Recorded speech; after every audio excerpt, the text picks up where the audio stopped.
Welcome back to Soul Screen, the channel where we don't just watch Korean dramas, we experience them, question them, feel them, and sometimes even argue with them. If you love deep conversations, honest opinions, and drama breakdowns that actually make you think, you're in the right place. Today, we are talking about something that has been causing a lot of heated discussions online. And I mean a lot. The ending of Dear Ex. This drama had an explosive start, strong characters, intense conflicts, and a dark emotional tone that pulled viewers in from the very first episode. But then came the ending, and suddenly, everything got messy. Viewers were confused, disappointed, frustrated, and left with a feeling that something important was missing. And I'll be honest with you, I felt the same way. When I finished the final episode, I sat there staring at my screen thinking, wait, that's it? That's how they ended it? It wasn't terrible. It wasn't unwatchable. But it also wasn't satisfying. It felt rushed, abrupt, and lacking closure. And for a drama that spent so many episodes building tension and emotional investment, the ending deserved something stronger. Today, we're going to talk about the 4 major reasons why the ending of Dear Ex is considered disappointing by many viewers. But I'm not just delivering the news. I want us to talk about it together. I want to hear your thoughts. Did the ending disappoint you? Did you actually like its ambiguity? Or do you think the viewers overreacted? Let's start from the beginning. One of the biggest issues people had with the ending is how rushed it felt. And honestly, I completely agree. You can't build complicated conflict for more than a dozen episodes and then suddenly wrap everything up in the final 20 minutes. That's not closure. That's a shortcut. And shortcuts in storytelling are dangerous, because even if the idea behind the ending is good, the execution can ruin it. In Dear Ex, several major conflicts get resolved, but the resolution comes out of nowhere. Decisions that should have taken episodes to build suddenly appear with no emotional groundwork. Characters jump to conclusions or change their hearts instantly, as if the writers suddenly realized they were running out of time. And because of that, the emotional impact gets lost.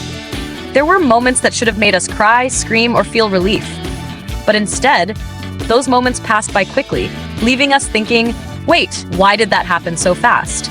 The climax also felt too compressed. You know those scenes in K-dramas that should feel like the explosion of everything that has been building up?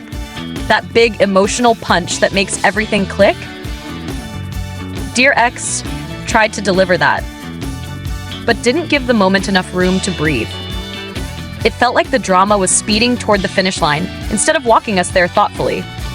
And I think that's one of the reasons the ending left such a hollow feeling. Now let me ask you this. Do you think the pacing of the final episode affects your overall enjoyment of a drama? For me, absolutely yes. I always say that a good ending doesn't need to be happy. It doesn't need to be perfect, but it needs to feel earned. And I think Dear Ex didn't earn some of its final decisions.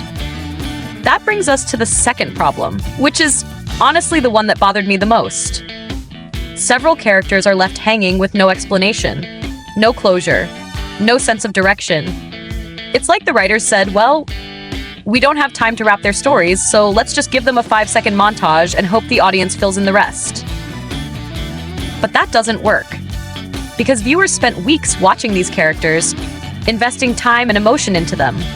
We want to know what happens next. We want to know where they end up. We want their stories to matter. But Dear Ex leaves many of them floating in confusion. Relationships don't get resolved. Arcs feel incomplete. Dynamics that were supposed to evolve simply stop. And instead of clarity, the drama relies on vague scenes that hint at a possible future, but give no real answer. This kind of writing can be artistic, and sometimes ambiguity is beautiful. But here, it didn't feel intentional. It felt incomplete, like pages were missing from a book. And that's what makes the ending feel unfinished. I'm curious though, do you prefer a clean, tied-up ending? Or do you enjoy open endings that leave room for interpretation? I know some viewers love that mystery, but for me, it depends on whether the ambiguity has meaning. In this drama, the ambiguity didn't feel meaningful. It felt like something that should have been explained but wasn't. Now let's talk about the twist ending. Yes, the twist was supposed to be the big shock. The big wow moment. The kind of plot turn that makes viewers rewatch scenes, argue online, or write long theories about what it really meant. And honestly, the twist did have potential. It could have been an incredible moment. But the way it was delivered made it confusing instead of impactful. The visuals didn't clearly show what the twist was trying to say. The dialogue wasn't strong enough to give clarity. And instead of a satisfying shock, viewers were left asking, what was that? What just happened? What was the point of that scene? A twist should clarify a story or reveal hidden truth. This twist created more questions than answers. Instead of giving closure, it opened new problems. And because the drama ended right after the twist, we never got the explanation we needed. A twist without context feels empty. It becomes a plot device instead of a storytelling tool. And here's my personal opinion. If a twist needs viewers to search online or rewatch the entire episode just to understand what happened, then the twist failed. A twist should make you think, but it shouldn't make you confused. It should deepen the story, not break it. Now let me ask you, did the twist of Dear X confuse you? Or did you understand what the drama was trying to say? I think this is where comment sections explode the most. So I'm really interested in what you interpreted from that scene. The last major issue with the ending is something that really upset many viewers. The villain didn't face real consequences. In a story like Dear X, where manipulation, abuse, and psychological damage are major themes, viewers want justice. They want balance. They want to see the characters who caused pain finally face what they deserve. That's not about making the ending happy. It's about making it fair. But Dear X didn't deliver that fairness. Instead, several villains walk away with barely any damage. No arrest. No accountability. No snapping point where they realize what they've done. They just continue with their lives, as if everything that happened was nothing more than a small inconvenience. This creates an imbalance in the story. When victims don't get justice and villains don't get punishment, the ending loses its emotional satisfaction. Especially in dramatic storytelling, karma matters. Not because viewers want revenge, but because consequences give meaning to the choices characters make. A villain who doesn't face consequences leaves the narrative feeling incomplete. And that's exactly what happened here. But I want to hear your take on this. Do you think the ending would have been more satisfying if the villain received a clear punishment? Or do you think the drama intentionally avoided showing karma to reflect real life, where justice isn't always served? Here's where I want to share a deeper opinion. Dear X had a strong emotional foundation. It explored trauma, manipulation, insecurity, self-worth, and the psychological damage caused by relationships built on power. And throughout the series, it felt like the characters were on a journey. They were healing. They were confronting the darkness around them. The drama had potential to end with a powerful message about resilience and justice. But instead, the ending felt like it cut the emotional journey halfway. It was like climbing a mountain, seeing the peak, and then suddenly someone tells you the climb is over, even though you're still midway.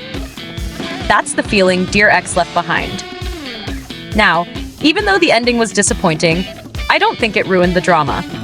I think Dear X is still worth watching, used because the performances are excellent, the themes are strong, and the tension is gripping. But the ending definitely could have been better. Much better. And I think even the viewers who defend the finale agree that the execution was not the strongest. So now, I want to turn the conversation to you. How would you rewrite the ending? What scenes do you think should have been extended? Which character arcs needed closure? And what kind of karma should the villain have faced? Do you think the twist should have been clearer? Do you think there should have been an epilogue? Do you think the writers rushed because of time? Or was this the ending they truly intended? Tell me everything in the comments, because I'm excited to see how different people interpret the same ending. And honestly, sometimes viewers write better endings than the actual drama. At the end of the day, Dear X leaves a strong impression. It leaves questions, it leaves emotions, but it does not leave closure, and that's why so many viewers walked away feeling unsatisfied. A story can be dark, painful, or tragic, but it should still feel complete. And Dear X didn't give that completeness. Thank you for watching Soul Screen. If you enjoy honest K-drama reviews, discussions, and deep dives, make sure to stay tuned. Until next time, keep thinking, Keep questioning and keep supporting great storytelling.